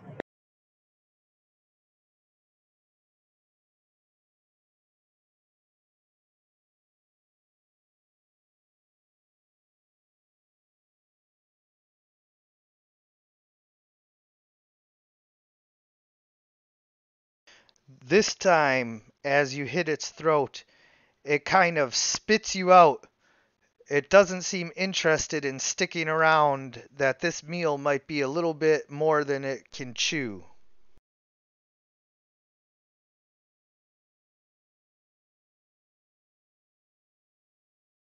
Kultanin All right. is flying into a rage, and he steps over the toad, and he pushes all of his men aside and steps in almost on top of Ulf and punches the glacier toad as hard as he can.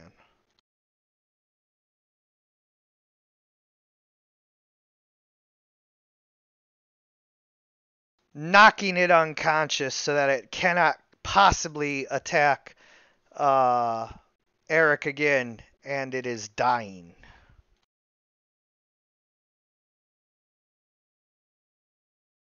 Ivan was the least pushed aside and continues to defend Ulf by attacking the last toad.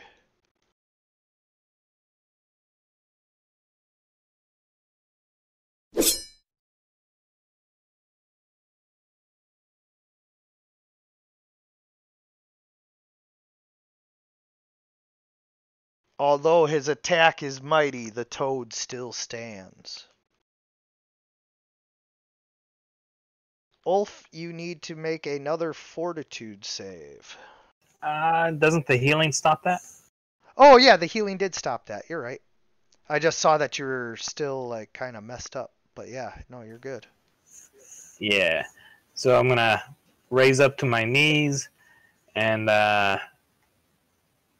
basically try and swat this frog like he's a giant fly. Ironic. Especially with my sword.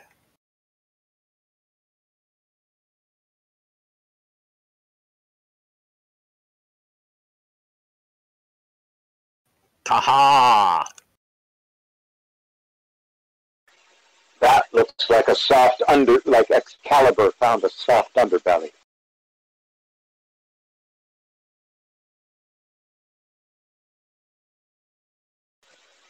Is that 41 damage, Ulf? I have no idea. Sorry, just doing the math quick. Alright, so it looks like...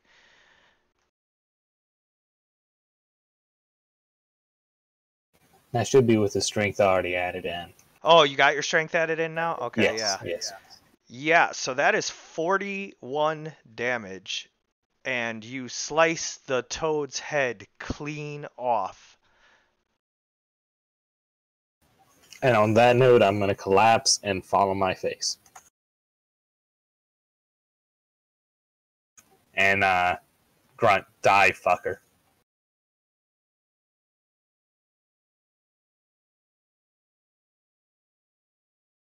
Nori applauds as the toad sort of like is sliced through the throat, and then looks to North and speaks in primordial tongue.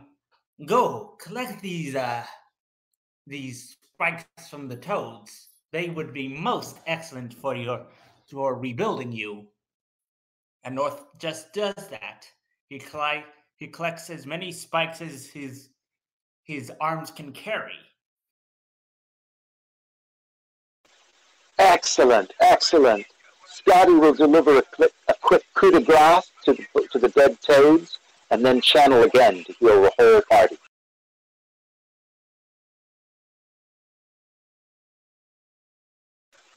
So that's another 6 health and 12 vigor for everyone. Should get everyone except Ulf back to full.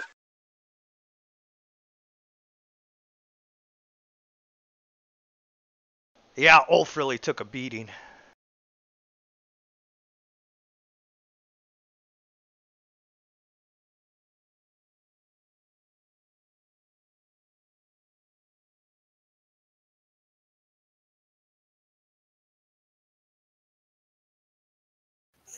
I guess with being healed, I'm going to stagger to my feet. And is Eric still in the frog's mouth? No, Damn. it spit him out when he jabbed it. And how many spikes has North collected? You know, undetermined amount, but he's getting all the good ones, yeah. On second thought, I think this is a good place to rest. There's some little trees just ahead. We can do it against the hill. And are they all dead now? Yeah, as you guys look, these toads actually had like a little nest set up here. So. Is that what these little trees are? Yes. Scotty casts yet another heal spell, getting low on mana, and heals Ulf 7 more hit points.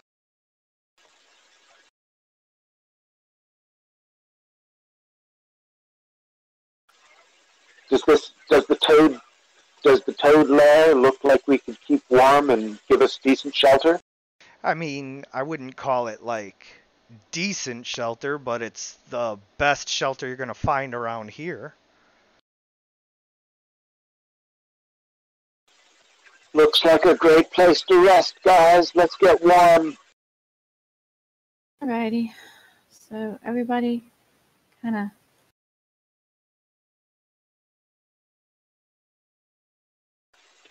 We're going to try to get a good sleep here and a long rest before we go into the Valley of the Gods tomorrow. Is that right? Yeah. Yes, it is. I'm out of mana. Everybody's out of mana. And Ulf is still... And Eric needs to wipe all the toad slobber off of him. So who's on first watch? As we're setting our watches and resting, Scotty will channel yet again. After this, she has one left after this. Well, That's somebody 4 give me more a hit weapon. points for Somebody give me a everybody. weapon, and I'll go on watch. Cause I'm not damaged either health or vigor. Cause I don't have any weapons. I never got to a store. Yeah, Scotty never hasn't been scratched either, and she's also never been to a store. She's still wearing the light leather armor she started with. I can hand you a dagger, Genevieve. That's fine. I'll take first watch. Cause I'm fine. Question: Did any of the Vikings did we have any Vikings die who had some armor? Because Scotty's been looking for good armor or better armor since we started. Well, the Vikings wear like hide armor or like a chain shirt. Chain shirt would be a huge upgrade from what she has. Yeah, you can grab a chain shirt off of one of the dead guys. There was the one by the undead thing that was dead. I mean, Or it's she not very... stripped his chain shirt off first thing. Yep. Okay. And I don't suppose any of the dead Vikings had a bow and arrow on them, huh? Yeah, but it's just a short bow. Well, Eric can make use of that. Well, we don't have that one, right? None of the other ones died just now. No, we had one Viking that was a Fletcher. Yeah, we did. Yeah, he did. Yeah, but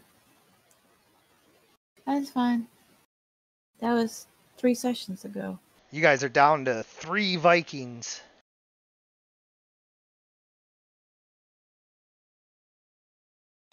So, shall we take our regular watch order? No, not tonight. Wolf usually takes the first watch, and he needs to rest. I'm taking first watch. Sounds good. Sounds good, cousin. So I feel I don't usually take a rest, so I don't usually take watch, so I think it's my turn anyway. Yeah. So, it is impossible to say whether it is day or night here in this land of eternal darkness and cold. And as your companions snore, you find yourself staring, peering, trying to pierce the almost constant cloud cover to see some of the stars. As you are doing so, you see a faint glow on the top of the hill, and you think a star might have come into view. But as you look closer, you see that the glow is coming from the horns, the rack of antlers on a massive elk covered in snow-white fur, and his antlers glow with an icy blue glow and appear to be made completely of ice. This is some kind of spirit animal, you think to yourself as you watch it walk majestically up to the top of the hill. As it does so, it lets out a low, steady because elk are stupid animals that make stupid noises. But that is nonetheless the noise it makes. And as it does so, the clouds part and a star shines down directly upon it, shedding its light, and it twinkles and sparkles down on you like a cascade of kaleidoscopic colors. As it does so, you get the distinct feeling that this animal is not here on accident, but rather is some sort of sign or, omen from the gods, perhaps.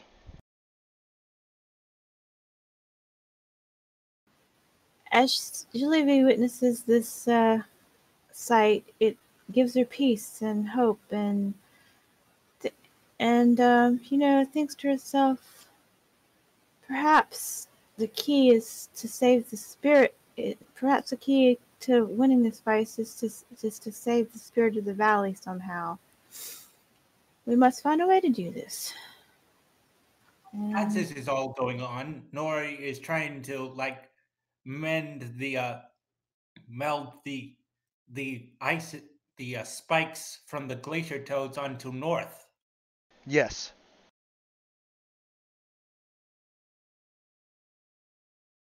Is there anything else that happens through the night? Yes, so as the Arctic elk is standing at the top of the hill catching the light, it turns slowly and begins to walk down the hill towards the valley.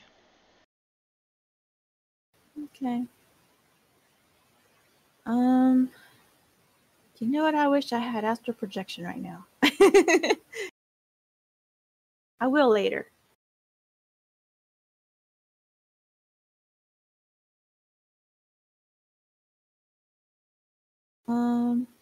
Alright.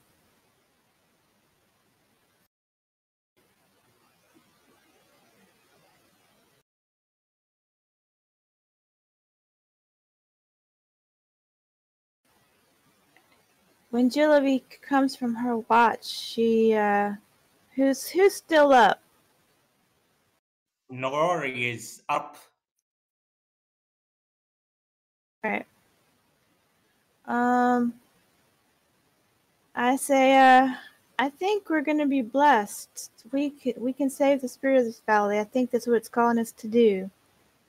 We must find a way to do this. Nori looks and sort of just gives a sigh. Well, whatever you believe in, kid.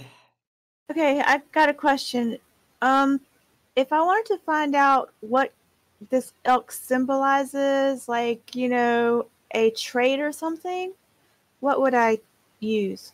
Knowledge, arcana, or religion. Okay.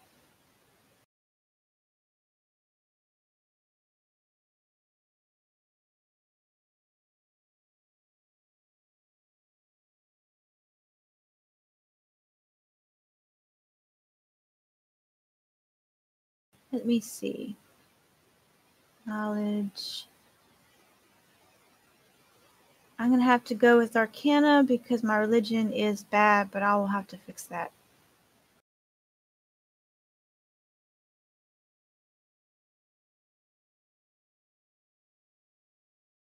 That sucks.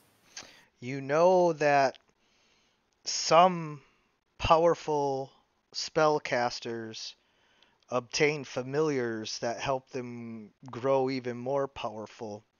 And although you don't believe that this animal is your familiar, you believe that it is possibly a familiar, maybe even a familiar of someone like a god or a demigod. And so it is possible that this elk is trying to lead you somewhere. Okay, thank you. I think that sates my curiosity for now. That's kind of what I figured, but I wanted to be sure.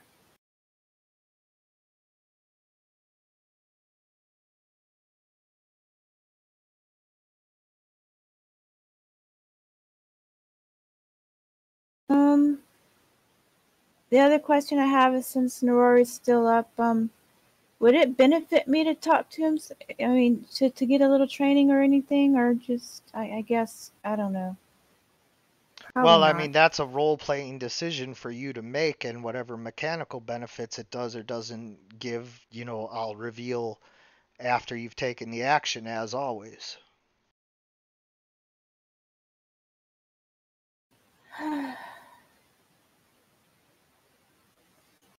Nori, what can you help me out here? All this icy Antarctic plain.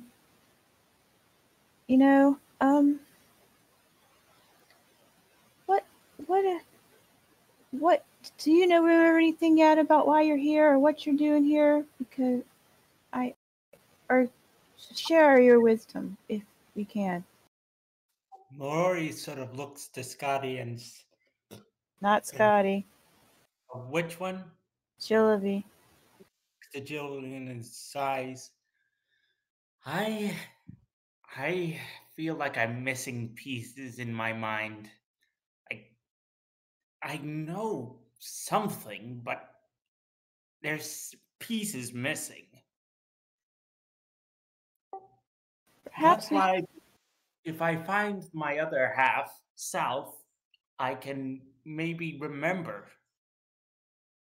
perhaps that elk I saw is a sign that we should maybe we should meditate and reflect.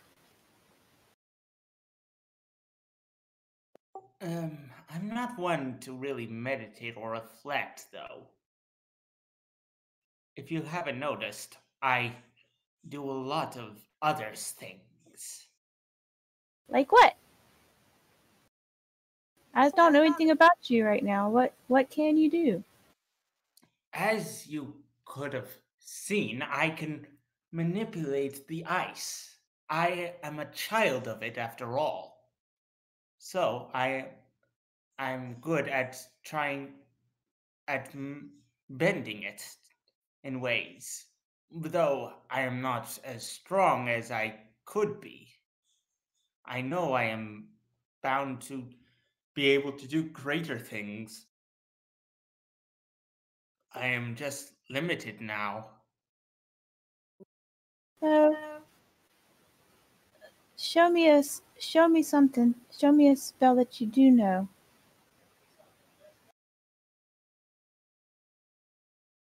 He sort of thinks for a moment, sort of tapping his foot on the ground as he sort of holds one of the spikes. One moment, just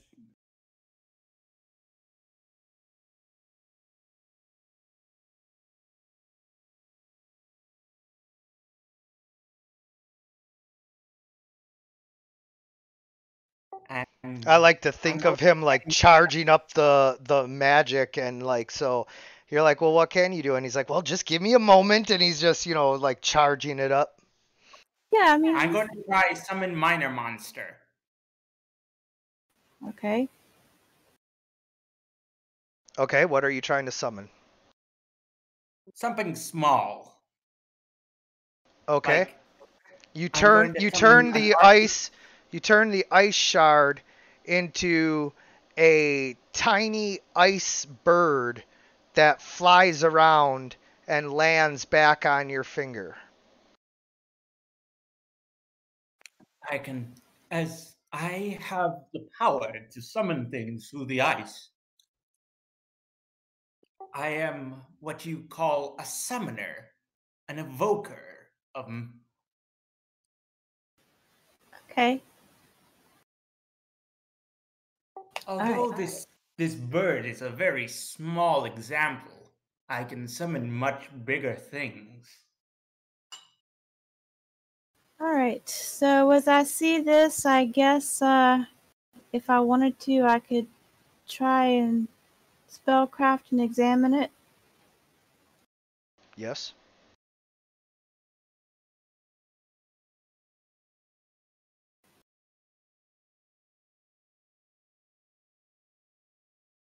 So, although his magic is very foreign to you, you're able to recognize some of the components that are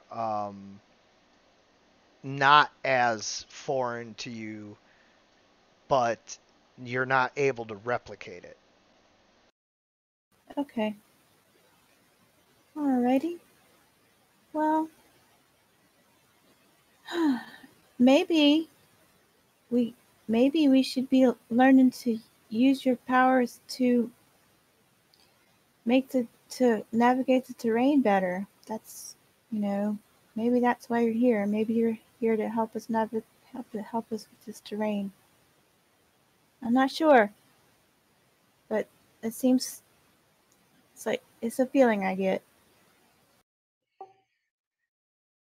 As the bird sort of flies off and onto one of Nori's newly put on spikes, he sort of looks to him and says, I do not know my purpose here, but whatever it is, I'm certain that if I find my missing half, somehow yours will intertwine. All right. All right. So, as you guys, spend the rest of your watch conversing and all of that, eventually you all take your rest and wake up refreshed the next day, and you set off. What new adventures and dangers await you over this hill as you descend into the Valley of the Gods? What treasures and powerful artifacts await you as you finally find your goal? And will any of you make it out of this valley alive? We will find out next time on Dragons of the Frozen Seas. I want to thank everyone for playing, thank anyone who's watching, and as always, everyone, Good good gaming! Good gaming, yay!